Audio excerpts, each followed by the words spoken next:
Welcome to the Doherty Water for Food podcast. Since 2010, the Doherty Water for Food Global Institute at the University of Nebraska has worked toward one goal, a food and water secure world. One in which global food security is ensured without compromising the use of water to meet other essential human and environmental needs. It's a daunting vision, but one that is vitally important. This podcast amplifies the voices of those making waves in this space. We hope you enjoy today's episode. Welcome to the Water for Food podcast. My name is Ariana Elnis, and today we are talking about the 2024 Nebraska Agtech Innovation Ecosystem Map, jointly published by Water for Food and the Combine Incubator by Invest Nebraska. I'm joined by Program Manager for the Combine, Josh Demers, and Research Program Manager for Water for Food, Ankit Chandra, who created the map in collaboration, and I'm excited to dive in to some of the details and findings. So thank you for joining me today. And first, I just want to know, what exactly is the Agtech Innovation Ecosystem Map? So if you look at any kind of ecosystem, whether it's man-made or a natural ecosystem, there are lots of elements, there are lots of resources which are interlinked and they support each other. And so if you look at any business or innovation or startup ecosystem, there are different players, there are different actors, organizations who support each other, like startups. There are funders, there are incubators and accelerators. And specifically for any agricultural innovation ecosystem, you'll have these actors and organizations related to agricultural organization or agricultural setup. But if you're a new entrant within this ecosystem, you'll probably need a map to travel this ecosystem, right? Or even if you're an old entity or person within this ecosystem and you don't know about the resources and how they are particularly interlinked with each other, you will probably need a map, right? So the Nebraska Agtech Ecosystem Map was built for that purpose, to provide a guidance for new entrepreneurs and Agtech actors and organizations to look through the resources and see what kind of functional forms exist within the ecosystem and how they're interlinked with each other. So that's the kind of essence of Innovation Ecosystem Map. And to add on that as well, I don't think the map is just for founders. I mean, it's a great resource for them, but it's for every single player in this ecosystem to be aware of everyone else. And the power of that is that the startup companies are able to connect directly with all of these different organizations to continue to move forward on their journey, and vice versa, that some of these organizations, these incumbents, are able to understand what is the new innovation happening in Agtech. Yep, exactly. That's great. So you're saying Agtech startup and Agtech entrepreneurs, and I just want our listeners to know who are you talking about when you say entrepreneur? Who are these people? What are they doing? What are these innovations? I would say that the original entrepreneurs are farmers, right? They're people that had to innovate on their current practices to grow crop or whatever they produced. And that continued to evolve throughout civilization. And what we look at today as Agtech or ag technology and why it's innovation that's happening in this space is we're looking at what has been done in the past and what new founders and entrepreneurs are coming up with from an idea standpoint and utilizing new technologies to increase output, to reduce input, to find some type of way to either save money for the producer or allow them to get more money, or in another essence of how do we help our current practices become more sustainable? Okay, so this Agtech Innovation Ecosystem Map gives an overview of a lot of actors involved. Can you back us up and give us a story of why this was important to create and what the original need for this was? Yeah, sure. I think back in 2021, it was the first time we created the Nebraska Agtech Ecosystem Map. And the idea behind that was, so we were working on a project with Wells Fargo Innovation Incubator, and we interviewed a lot of founders, investors, and other stakeholders and ecosystem players. And one of the findings of those interviews were that we do not have a guided resource we don't have a guided platform to look into the different resources which are available for entrepreneurs, investors within the local startup community. So that's when we picked up on creating a new Agtech startup map, and that was very well received when we created the map. So that's how we created the first map, and over time we realized that every kind of ecosystem, they're ever changing and dynamic, they evolve. So right after 2 or 3 years, we decided that we should look into what has evolved over time. And so that's how we created this map in 2024. So what did the 2021 map show, and how has the ecosystem grown? So I think it's the important thing is looking at how has the ecosystem changed. Because for us, when we started the Combine in 2019, Agtech in Nebraska was still nascent, right? There is a lot of technology coming from the coast being thrown at Midwest producers. Some of it worked, a lot of it didn't work. So the thesis of what we all tried to create is, how do you help build companies that are rooted in reality, that are working with Midwest producers to build products that Midwest producers will actually use and pay for and find value from? So when we look at the 2021 map, this was still in the early years of what Agtech in Nebraska looked like. And we're still formulating how do we move forward? What are the trends that we want to see and build upon going forward? So a couple of things that we've seen now, going back from 2019 when the Combine started, 2021 with the map, and now 2024, is that there has been this a larger focus on robotics, especially ag robotics and automation, that we've seen with companies like Grain Weevil and I would say Corral and Bird's Eye Robotics. So that is one trend. Another trend that we've seen throughout the whole Agtech ecosystem is this focus on sustainability and how every company's value proposition can also have a sustainability measure to it. Because at the end of the day, I think the companies are also looking for, how do we help a lot of our producers and customers, produce products that are more sustainable. And Ankit, would you have any other trends that you've seen as well? Well, in terms of how we have evolved over the last 2 or 3 years in Nebraska, we are still a very nascent Agtech ecosystem. But there are companies who have exited who have done some exits like Quantified Ag, GrainBridge. The companies who have pivoted their business models. Some of them have ceased their operations.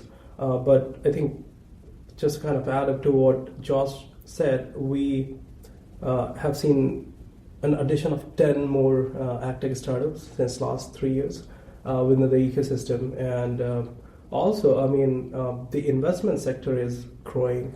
So that's one significant addition to the ecosystem. That's great.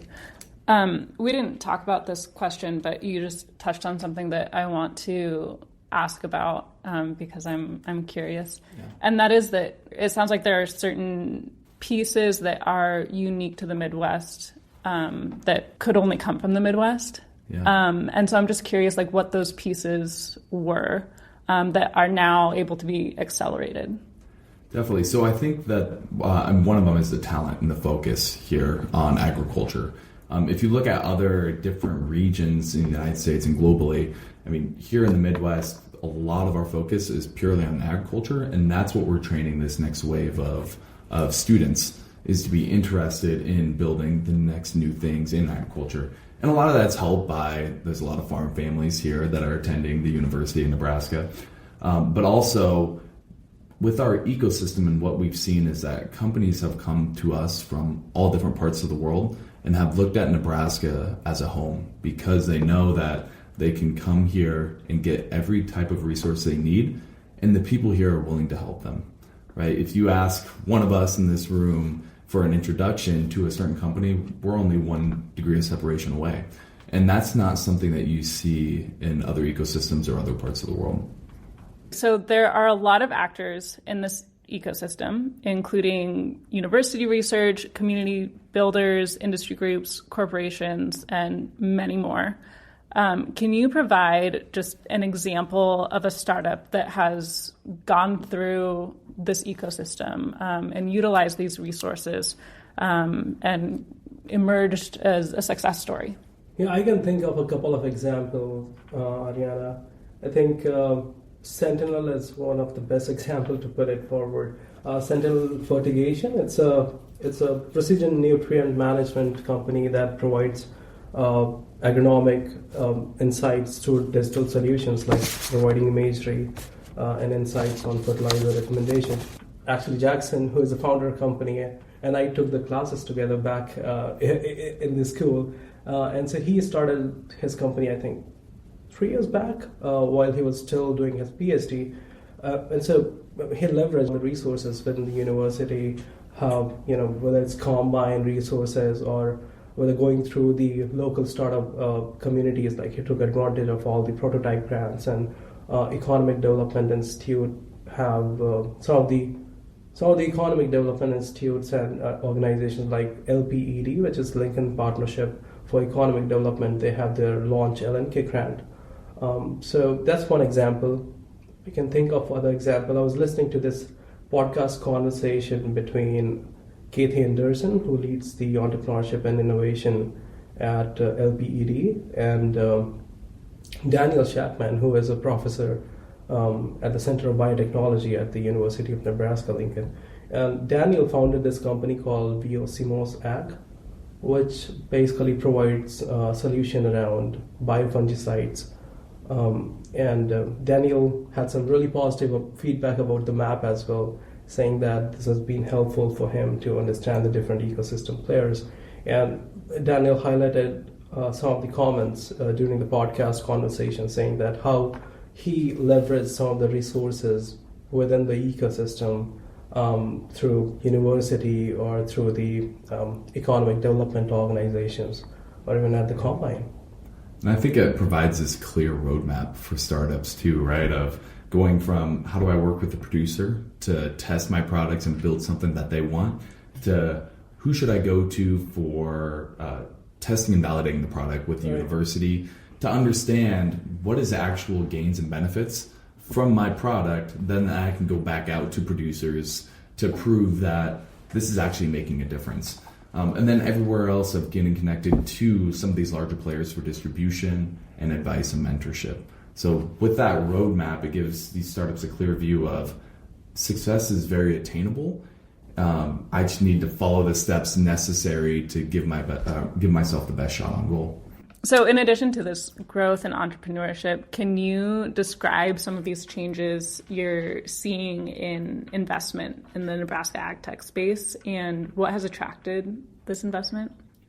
Yeah, so the Agtech space has significantly grown nationally and internationally just from an Agtech investment standpoint.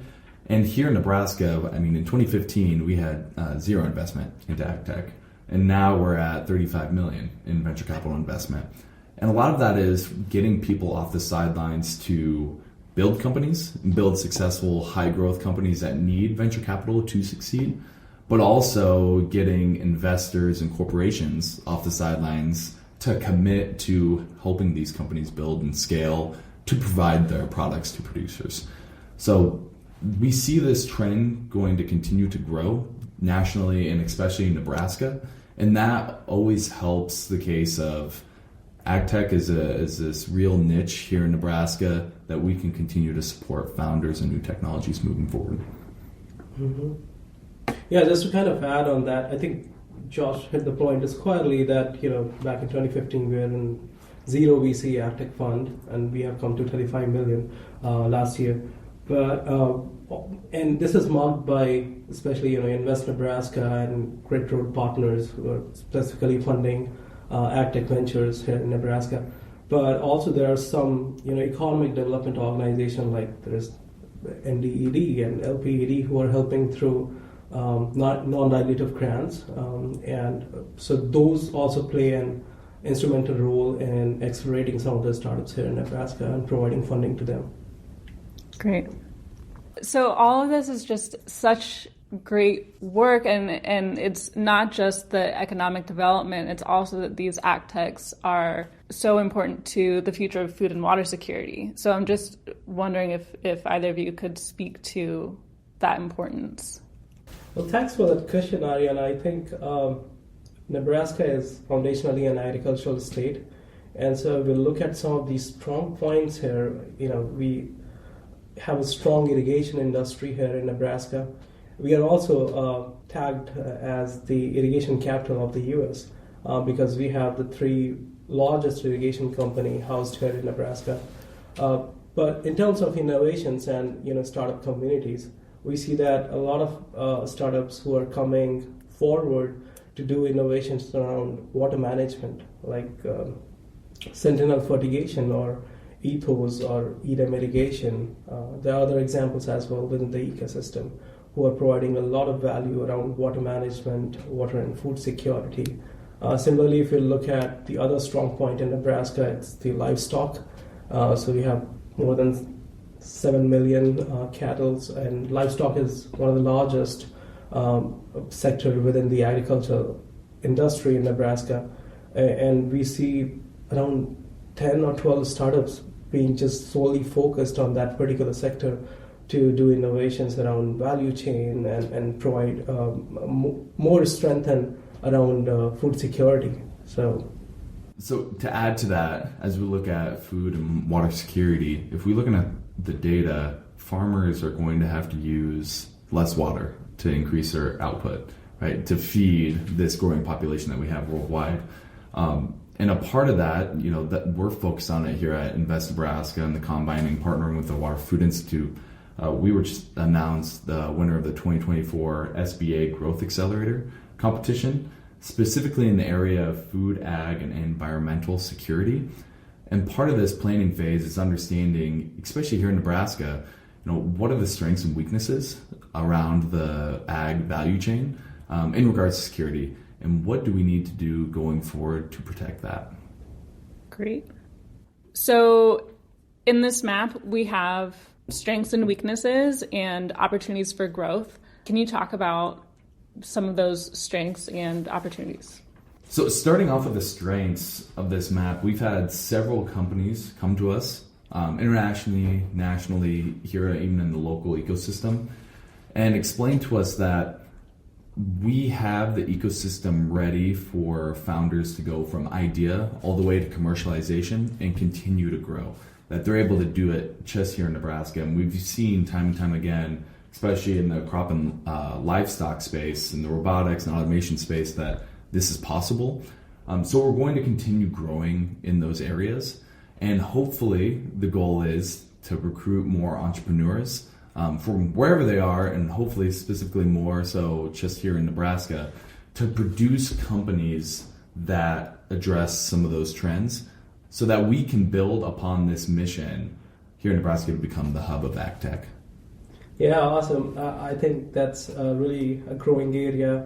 And one space where I see opportunity for growth is when we look at the larger trends and the global landscape, we see a lot of companies innovating around agricultural sustainability, carbon credits, business models around emissions reduction within the space of agriculture. And the venture capital investment pouring into this space is growing very fast. But despite these prevalent themes on the global scale, we don't have a company specifically in this category who are innovating around carbon or regenerative agriculture. So that's one thing I'll look forward to in the coming years. Speaking of the coming years, what do you see in the future for the Agtech entrepreneurial space? What we want to build within this ecosystem, and especially at the Combine Water Food, is to make Nebraska in the Midwest the hub of ag technology, where companies look at the Midwest and want to move their operations here because they know how valuable the resources are here and how valuable the producers are. So aside from that goal, looking at the micro level of okay, what trends do we want to continue to see? I think we're going to continue to see a rise in the sustainability in the carbon space as time moves forward, and the robotics and automation space as labor shortages continue to be a problem. We are still a nascent Agtech ecosystem, but the growth trajectory is going upwards, right? So the future is bright for Nebraska Agtech, but I'll get to the key driver of the ecosystem, who are our growers, right? And Nebraska growers are really forward-looking, and they love working with new innovations here. So, in fact, in the latest study by USDA, Nebraska was ranked second in terms of precision ag adoption technologies. So, with that, we have a lot of technology innovations here in this state. And so, with other supporting actors, proposes a really good opportunity to be optimistic around the Nebraska Agtech. And to add to that, more on what Ankit was saying was with the USDA latest report, Nebraska is just second to North Dakota in precision ag technology adoption at 56% of producers on the livestock and crop side using these new technologies. We're going to continue to see that rise, and I think that puts us at this innovation hub of we are able to help founders create new technologies that are going to be used by Nebraska producers and then the broader Midwest. And what do you have on deck for the future at the Combine? Yes, so our biggest event of the year is Agtech Connect. We're hosting it here at Nebraska Innovation Campus on July 17th. And this is a premier event in ag technology where we're bringing together investors, startups, producers, support organizations all in one place. We project we'll have over 350 attendees this year, which will mark the biggest event yet. And really the great thing about Agtech Connect is the people. Everybody there is constantly talking to each other, finding ways to work together, and also providing recommendations on how we continue to grow in this space, and also where are we lacking and where do we need to continue to build. Well, a lot of great work going on in this space. So I want to thank you both so much for joining me today and talking about this important piece of work. If any of our listeners are interested in viewing and downloading the map, it's linked in our show notes. And you can also find more information at waterforfood.nebraska.edu. Thanks for joining us this time on the Doherty Water for Food podcast. Make sure to visit our website, waterforfood.nebraska.edu, to view show notes or subscribe so you don't miss future episodes.